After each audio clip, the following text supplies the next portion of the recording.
Venezuela debe pasar del socialismo al liberalismo. Podcast financiero con el economista Aldo Contreras Sanitá. Hablaremos de finanza, economía, dinero, emprendimiento, negocios y mercado bursátil. Inicia el podcast de Aldo. Ahora tienes las finanzas y la economía en la palma de tu mano. Venezuela debe pasar del socialismo al liberalismo. Es una necesidad en la cual Venezuela debe embarcarse. Aunque hemos estado una cantidad de tiempo a la que yo diría 40 años más 26 en este momento, es decir, 66 años en un modelo económico socialista, la verdad es que el país debe enrumbarse en un nuevo modelo político y económico que derive de una vez por todas en la riqueza total de nuestro país. Y de eso estaremos hablando en este episodio el día de hoy. Quiero darles la bienvenida. Conversaremos acerca del modelo socialista. Y debemos empezar entonces por recordar quién fue Marx y la figura de Marx, quien escribe un libro denominado El Capital, ¿no?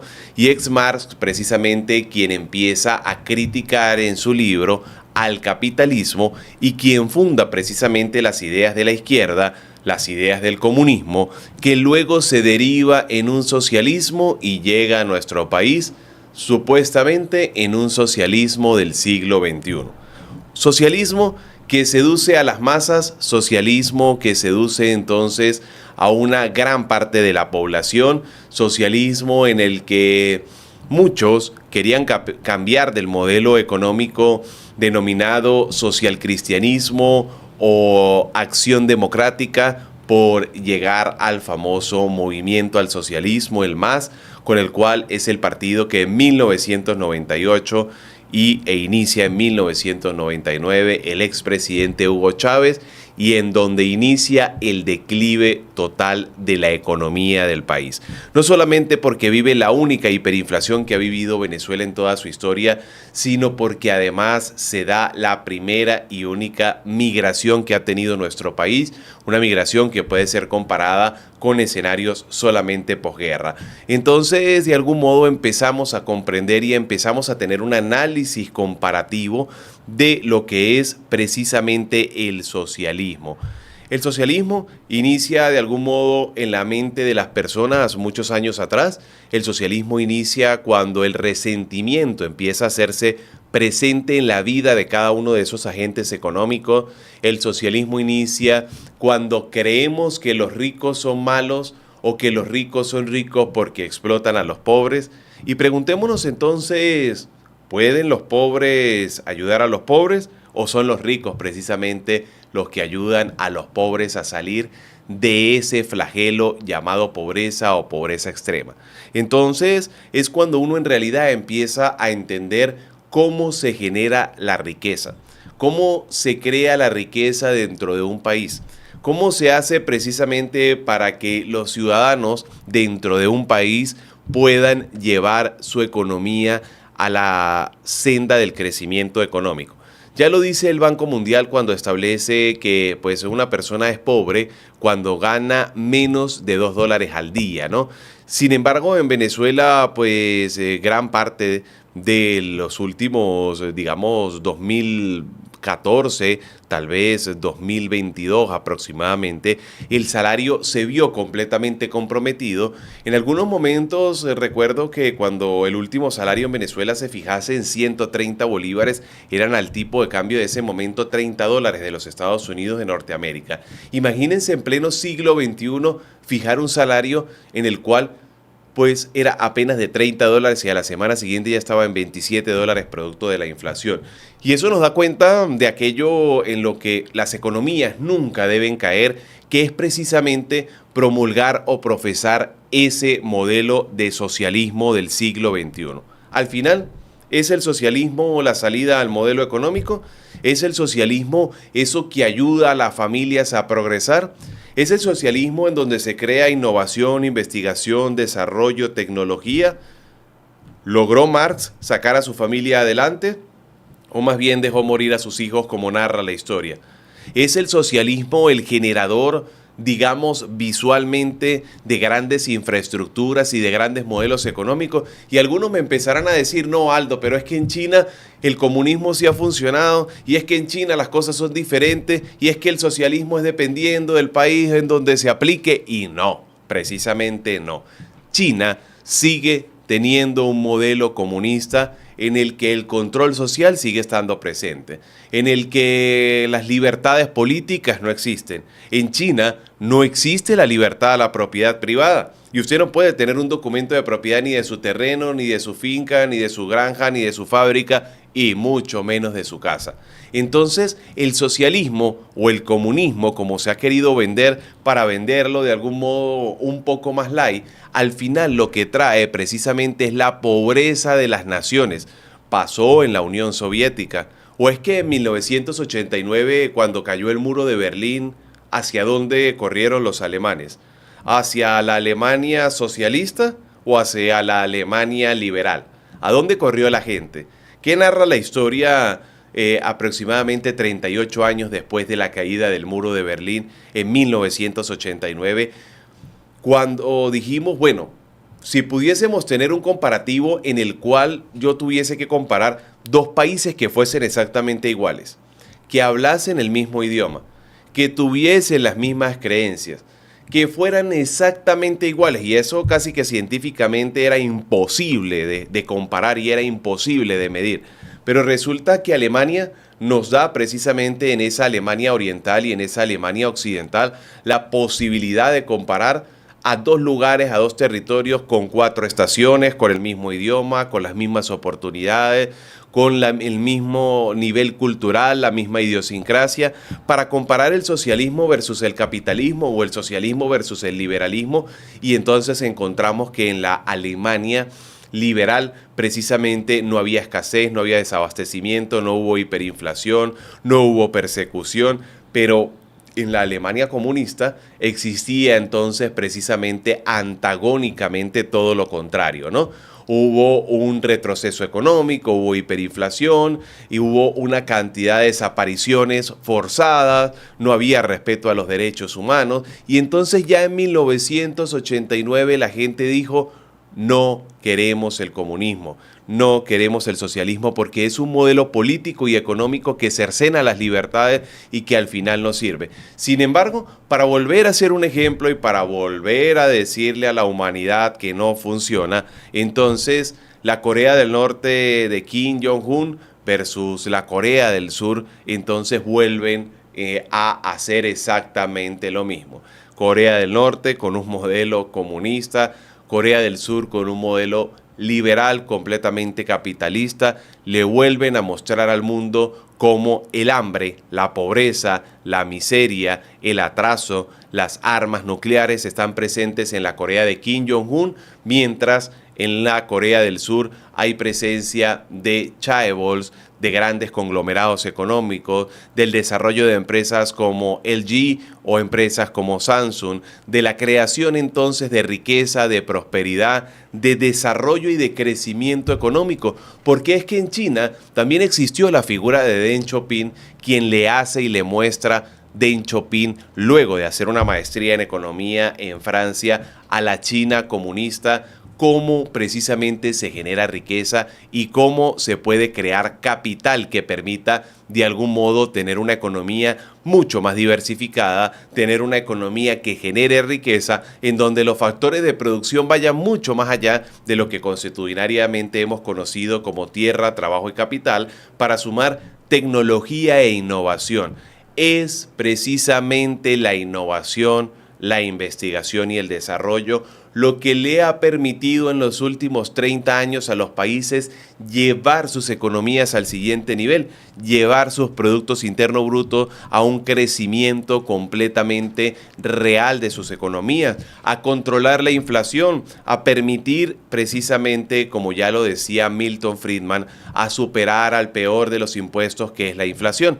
Ha sido entonces precisamente el modelo económico liberal en sus diferentes, digamos, acepciones, bien sea liberalismo verde, bien sea liberalismo en el cual pues está presente la escuela austríaca o el liberalismo del profesor Jesús Huerta de Soto, también conocido como narcocapitalismo, el que ha permitido entonces el desarrollo económico de las naciones, el que ha permitido la senda del progreso, el que ha permitido que la innovación y la competitividad juntos puedan entonces desarrollar un modelo económico completamente diferente y un modelo económico en el cual precisamente las sociedades quieren entonces llevar sus países y llevar su economía al siguiente nivel.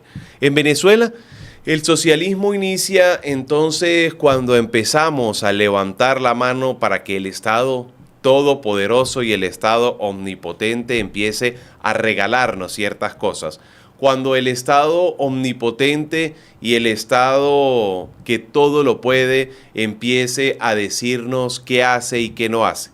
Cuando el Estado omnipotente tiene que resolver el problema de la educación, el problema de la seguridad, el problema de las carreteras, el problema del desabastecimiento, y es ese Estado superpoderoso en el que los venezolanos siempre les ha gustado por entonces escudarse en la famosa renta petrolera, porque somos un país petrolero y las ganancias del petróleo deben invertirse en un Estado social de derecho, como lo define la Constitución, en el cual Papa Estado nos resuelva todos los problemas y nosotros, sus hijos pobrecitos, entonces estemos en ese Estado social de derecho.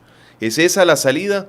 ¿Es ese el modelo que queremos seguir profesando para el próximo siglo, por ejemplo? Mientras el resto de las economías, miremos a Colombia, que en el 2002, desde la llegada del presidente Álvaro Uribe Vélez, desde el Partido Liberal, logró precisamente que la inversión extranjera directa viajara por miles a Colombia, logró bajar la pobreza, logró controlar la inflación desde hace más de 25 años, logró tener un tipo de cambio completamente estable el Banco Central de la República de Colombia. Logró el presidente Álvaro Uribe Vélez entonces hacer carreteras, hacer infraestructura, traer desarrollo y crecimiento económico desde el 2002 con el liberalismo. Y lo mismo empieza a pasar en la Argentina de Javier Milei. Empieza entonces a controlarse las principales variables macroeconómicas que al socialismo no le gustan, porque el socialismo profesa la teoría en la cual pues los bancos centrales no pueden ser independientes, en donde debe existir financiamiento a través de la inflación y a través del déficit fiscal, porque supuestamente esto no genera inflación, y vimos una hiperinflación en Venezuela entonces en el año 2018 de 2.800.000%. Una hiperinflación que conllevó a la salida del país de más de 8.200.000 venezolanos que hoy se encuentran regados por todo el planeta, y que esos 8.200.000 venezolanos que se encuentran regados por todo el planeta han empezado a convertirse en esos embajadores para explicar cómo el control de precios, cómo el control de cambio no funcionan y cómo las leyes administrativas aplicadas sobre las leyes económicas derivan precisamente en la pobreza y derivan en un modelo económico que no logra infraestructura, crecimiento económico, no logra riqueza, no logra pagar unos salarios que sean competitivos, y lo que hace que al final, lamentablemente, y por la ausencia de educación, que ha sido el gran problema de Latinoamérica y el gran problema de los caudillos que han llegado, porque otra pregunta que debemos hacernos es por qué no logramos en Latinoamérica integrarnos tal cual como lo ha hecho la Unión Europea, con más de 27 países y con más de 17 países que tienen el euro como moneda común. Pero más de 27 países ya están en la Unión Europea hoy. ¿Cómo lo han logrado? ¿Y por qué Latinoamérica no logra? Ah, claro, ¿y cómo lograrlo, no? Si en Panamá hubo un caudillo también, ¿cómo lograrlo? Si en República Dominicana el general Trujillo estaba, el dictador Noriega en Panamá. ¿Cómo lograrlo cuando precisamente lo más que se pudo hacer fue el ALBA o la UNASUR, en la cual Lula da Silva, Cristina Fernández de Kirchner, Hugo Chávez, Evo Morales, Rafael Correa levantaban la mano, pero al final no se concretaba en unión, porque el socialismo es profesar la envidia y profesar precisamente el atraso económico que no logró ni siquiera que estos personajes que nombraba anteriormente lograran cohesionarse en pro de sus ciudadanos, en pro de su pueblo. Entonces, ¿cuál es el modelo económico que debemos aplicar? ¿Cuál es el modelo económico que no solamente permite el desarrollo y el crecimiento, sino que al final trae más industrias, más empresas, más turismo, y que cuando salimos a la calle ese capitalismo es tan hermoso, ese liberalismo es tan bello, que su infraestructura es imponente, es bellísima, genera prosperidad, genera libertad de propiedad, libertad de culto, genera la libertad para pararme en un micrófono y decir lo que yo quiera decir en televisión, en radio, en nacional, abierta, en cualquiera de los medios de comunicación, sin la necesidad de que eso pueda implicar una peligrosidad para la vida de cualquiera de las personas. Entonces, repensar ese modelo es necesario para la economía nacional, para la economía latinoamericana. El 31 de mayo tendremos elecciones en Colombia y básicamente son tres las opciones que se presentan. El candidato Abelardo de las Priella, que presenta un modelo completamente liberal. La candidata y senadora Paloma, que presenta precisamente un modelo también de centro derecha, un modelo hacia el liberalismo auspiciado por el presidente Álvaro Uribe Vélez, y el modelo económico de Cepeda auspiciado por el presidente Petro, quien muestra a todas luces un modelo marxista, leninista, engelsista, comunista, chavista, en el cual lo que se busca precisamente es empobrecer lo que más se pueda a Colombia, cuando ya vemos un aumento populista del salario en Colombia del 23,7% para intentar seducir a la población hacia modelos económicos que al final no derivan en más casas. ¿Hace cuánto tiempo se ha parado la construcción en Colombia, por ejemplo? La inflación meta, que era del 3% en Colombia, ha ascendido al 5,3% en los últimos días. Entonces, entender que en los modelos económicos liberales pudiera ser el liberalismo verde, que por ejemplo es el que más me gusta a mí, pero ¿cómo hacer para que el modelo económico entonces encauce a todos los ciudadanos para que estos puedan tener acceso libre, por ejemplo, a la educación, sin la necesidad de que porque el Estado pone el cheque de la educación, entonces en ese cheque de la educación va a estar presente el modelo económico, en la teoría del pensamiento que yo le voy a colocar a las personas para que eso se dé? Allí es donde los centros de pensamiento, las universidades, las familias, al final y al cabo, deben centrarse precisamente para evitar la consecución de un socialista, que al final socialismo será siempre igual a resentimiento.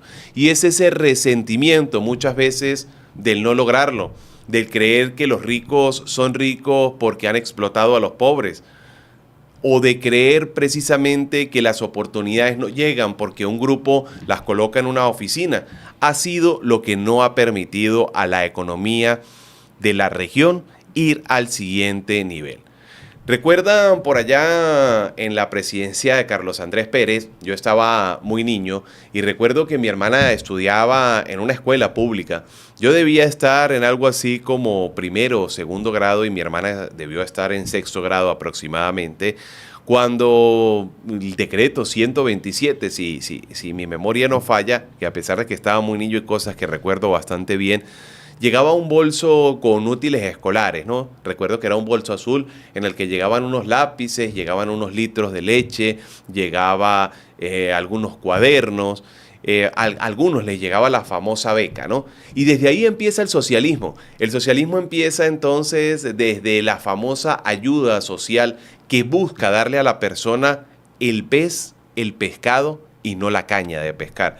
Y lo que debemos incentivar en el liberalismo precisamente es cómo formamos sociedades a través de la educación que puedan desarrollar su mentalidad para construir economía, para desarrollar una habilidad, una profesión, un oficio. ¿Cómo hacemos para formar a través de la educación técnica, a través de la educación libre de pensamiento, a diversas personas que puedan entonces con su inteligencia, con su capacidad emprendedora, con su capacidad de resiliencia, crear productos, bienes y servicios que deriven entonces en la posibilidad de que la economía de su región o de su país pueda crecer? ¿Cómo hacemos para incentivar precisamente a través de la cultura y de la educación real, educación financiera, educación científica, educación liberal, educación para saber hacer oficios al carpintero, al plomero, al ingeniero, al abogado, al contador. Y no solamente a los profesionales, a los no profesionales, que al final todos son requeridos dentro de un modelo económico que derive en la producción de más bienes, más servicios, a un mejor precio, aún en una economía en la cual se pueda entonces rescatar precisamente a quienes, digamos, el propio mercado es capaz de resaltar. El mercado al final y al cabo será el que va a decir: esta empresa continúa. Si las personas siguen comprando, entonces pues precisamente el mercado hará que la empresa sobreviva y que esa empresa cree o genere riqueza. Entonces no es el bolso de Carlos Andrés Pérez, no es la bolsa del CLAP, no es el bolso tricolor el que ayuda y el que crea riqueza en una sociedad. No es precisamente la ayuda social el que permite el desarrollo de la innovación y el desarrollo del máximo potencial que todos los seres humanos tenemos para crear más productos, más bienes, más servicios a mayor calidad, a mejor precio, con más innovación. No es la ayuda social la que entonces permite a las sociedades que se dé un crecimiento exponencial y un desarrollo en el cual cualquiera de quienes deciden hacer empresa, hacer comercio, puedan crear.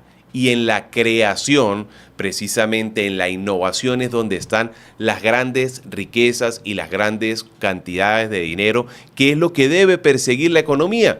¿Cómo podemos a través de la educación hacer que un muchacho de escasos recursos, o cuántos, y me gustaría que comenten aquí abajo, cuántos vienen de lugares tal vez muy humildes, pero pudieron estudiar una licenciatura, una ingeniería, se pudieron hacer plomeros, carpinteros o maestros de obra en las escuelas técnicas y entonces lograron hoy desarrollar riqueza, desarrollar empresa, pero ha sido precisamente a través del esfuerzo. No ha sido precisamente a través de la envidia, ni a través del odio, ni a través del resentimiento de las clases sociales que los países han logrado avanzar. Ha sido precisamente a través del esfuerzo propio en donde el Estado coloca las condiciones necesarias para incentivar la investigación, el desarrollo y la innovación y para que allí se apalanquen entonces grandes países. El desastre de Venezuela empieza en aquel año en el que con un pito en la boca se botan más de 20.000 trabajadores de Petróleos de Venezuela. El desastre del país empieza cuando alguien caminando por las calles de Caracas empieza a señalar empresas y a decir: exprópiese, exprópiese, exprópiese. En esas expropiaciones, en esas estatizaciones, no solamente que no se indemnizó a los dueños de las empresas, sino que se perdió un tejido empresarial completamente gigante.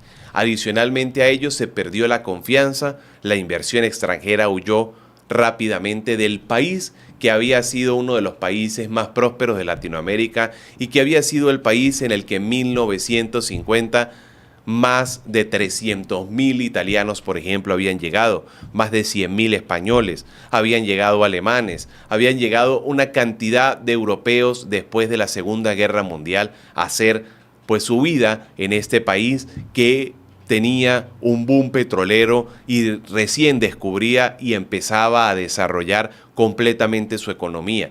Tenía la primera represa de toda Latinoamérica, fue el primer país electrificado y esto se logró precisamente no con el socialismo, porque 26 años después, al evaluar estas infraestructuras, la mayoría están deterioradas. Han dicho que uno de los más grandes errores del socialismo del siglo XXI aplicado en Venezuela fue la expropiación de empresas como Agroisleña. Entonces, repensar el modelo económico no solamente debe ser desde los economistas o desde las universidades, sino debe ser desde los empresarios, desde las escuelas, desde los universitarios, quienes deben empezar a hablar de estos temas en cada una de sus clases, en cada una de sus historias, porque Hay algunos niños que, por ejemplo, solamente han crecido en este modelo y no son capaces de reconocer, digamos, cuál es la teoría económica que mejor aplica. Tal vez viajan a Colombia y ven un país en vías de desarrollo o un país de ingresos medios que tiene unas características completamente distintas. Recordando que en economía no existe almuerzo gratis. La factura que no se paga hoy, tarde que temprano terminará siendo pagada lamentablemente muy cara. Si no pagamos la electricidad hoy porque el Estado nos entrega un subsidio o porque el Estado omnipotente y todopoderoso cree que él es el único dueño de los medios de producción y él es el único dueño de los servicios públicos porque él tiene que garantizar la mayor satisfacción y felicidad posible para los ciudadanos. Entonces, si no hay mantenimiento, si no se paga la tarifa por el gas, por el agua o por la energía eléctrica, al final terminará colapsando la empresa. Es como que el panadero, entonces, sus costos de producción por el pan sean de $1 y termine vendiendo ese pan en 70 centavos. ¿Es esto eficiente? No solamente eficiente, ¿es esto inteligente? ¿Responde esto a las leyes económicas del mercado? ¿Es esto congruente? ¿Ético además? Entonces allí es donde se debe pensar la economía. En economía jamás existirá almuerzo gratis. Y aunque levantamos la mano para decir yo quiero las cosas gratis, entendamos que existe un pequeño grupo, bien sean las empresas a través de los impuestos, tasas y contribuciones, bien sean los recursos naturales del propio Estado, quienes terminan pagando la cuenta o la factura de aquellos que levantan la mano para decir yo quiero X o Y gratis. Entonces, como en economía no existe almuerzo gratis, lo que debe existir es el esfuerzo.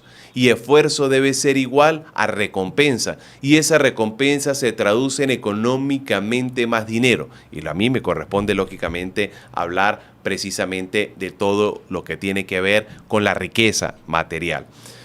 La reconversión monetaria trajo en Venezuela también en el año 2008 y luego posteriormente en el año 2014 la supresión de más de 14 ceros a la moneda. Pasamos del bolívar al bolívar fuerte, al bolívar soberano, al bolívar digital, atacando las consecuencias del problema y jamás sus síntomas y las causas. Nunca se llevó a cabo una política monetaria que fuese lo rotundamente eficiente para entonces preservar el valor de la moneda, en la cual el problema jamás ha sido el bolívar, sino que siempre ha sido el gobierno que no ha sabido llevar las políticas monetarias que generen y creen riqueza dentro de la economía de un país. Ha sido precisamente el gobierno quien, debido a las cerradas políticas, a la pérdida de autonomía de la autoridad monetaria como es el Banco Central, a generar déficit fiscal, a aumentar la liquidez y la base monetaria que no son congruentes con el crecimiento del Producto Interno Bruto, quienes han logrado que lamentablemente Venezuela, luego de perder 14 ceros a la moneda o de suprimir 14 ceros a la moneda, haya tenido entonces en algún momento hasta sus ciudadanos que incinerar el billete de más alta denominación del cono monetario, como pasó cuando se incineró el billete de 100 bolívares.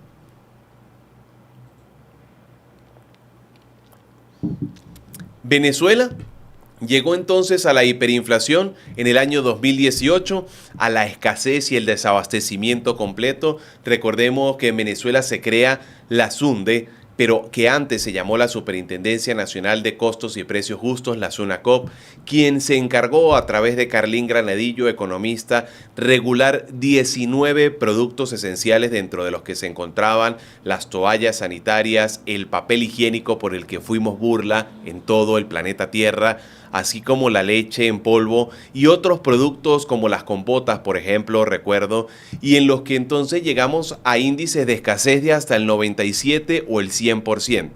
Eso conllevó a largas horas de familias que hacían 7, 8 y hasta 24 horas de colas o filas en las afueras de los supermercados para obtener un producto de primera necesidad. Precisamente la regulación y el control de precios trajo que se cerraran una cantidad de empresas impresionante.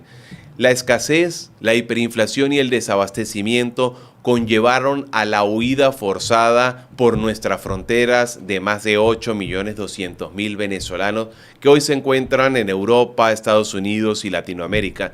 Estos 8.200.000 venezolanos son la prueba viviente que el socialismo, en cualquiera de las variantes que se aplique, sí o sí fracasará. No importa dónde se aplique, no importa cómo se aplique, no importa las ideas, el socialismo y el comunismo profesan precisamente el hambre, la pobreza, la miseria y el atraso económico. Ha sido entonces este modelo económico aplicado en Venezuela un ejemplo para mostrar en Panamá, para mostrar en Colombia, en Argentina o en Chile cómo no se deben hacer las cosas. Hoy, en la mayoría de las escuelas de economía del mundo, se estudia el modelo venezolano para saber precisamente qué nunca hacer en economía porque todo deriva en pobreza. Un Producto Interno Bruto que se redujo 75,8%, pasando de 460.000 millones de dólares a unos 122.000 millones de dólares en términos nominales que puede cerrar este año. Se estima que cerraron cerca de 500.000 empresas privadas entre el gobierno de Hugo Chávez y lo que fue el periodo de Nicolás Maduro. Transitar al liberalismo es una necesidad y es la oportunidad que tenemos cuando se configuren unas elecciones en el país.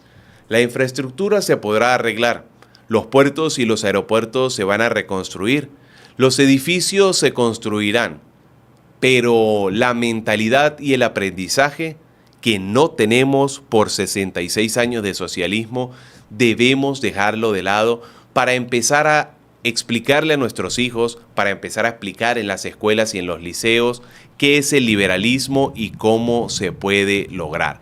El libre mercado, la propiedad privada, la libre elección deben ser entonces esas premisas a través de las cuales nosotros empecemos a construir un modelo político y económico basado en el respeto de la sociedad, basado en el respeto de las instituciones y hacia un modelo económico que derive en la generación y en la creación de riqueza en un país que puede desarrollar todos sus sectores económicos y que además posee un sector primario altamente rico en frutas, verduras, hortalizas, petróleo, minerales, un sector secundario que en los años 60, 70, 80 y 90 y hasta el 2000 logró desarrollar la industria del hierro, la industria del acero, para lograr exportaciones sin iguales. Un sector terciario dado por su sector servicios, su sector comercial, el cual tiene un apalancamiento excesivamente importante a través de sus riquezas naturales en las cuales puede vender el turismo. Y un sector cuaternario que tendrá que empezar a desarrollar a través de las aplicaciones, el comercio electrónico, la fintech y las empresas tecnológicas que lleven entonces a la economía venezolana al siguiente nivel. Ya dijo Winston Churchill, ex primer ministro británico, que el socialismo es la filosofía del fracaso, el credo de la ignorancia y el evangelio de la envidia. Su virtud inherente es el reparto equitativo de la miseria. Aprender de Churchill, aprender de Margaret Thatcher, quien, tuvo una época bastante complicada y quien fue conocida como la Dama de Hierro, decía: el socialismo dura hasta que se acaba el dinero de los demás.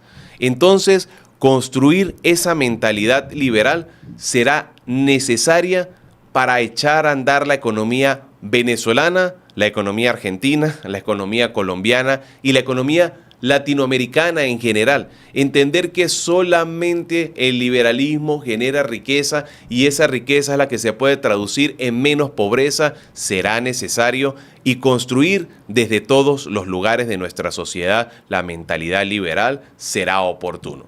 Así que me gustaría que ustedes escriban en este podcast cuáles son las lecciones del socialismo, cuáles son las lecciones del liberalismo y cuál es el modelo económico que mejor se debe aplicar en cada uno de los lugares, ¿no? Ludwig von Mises, de la escuela austríaca, decía: solo el individuo piensa, solo el individuo razona y solo el individuo actúa. En un libro en donde Ludwig von Mises, de la escuela austríaca, critica precisamente al socialismo. Nos encontraremos entonces en el próximo episodio, que será será nuestro episodio número 12, en donde conversaremos sobre cómo ha logrado Corea del Sur crecimiento y desarrollo económico. Muchas gracias y nos vemos en un próximo episodio. Recuerden que estamos en todas las redes sociales como @AldoPisoContrerasS. Todos los días el mundo financiero se actualiza y la forma de hacer negocios cambia y por ende las estrategias son distintas. No te despegues de una próxima edición del podcast financiero del economista Aldo Contreras Anita. Finanzas y economía en la palma de tu mano.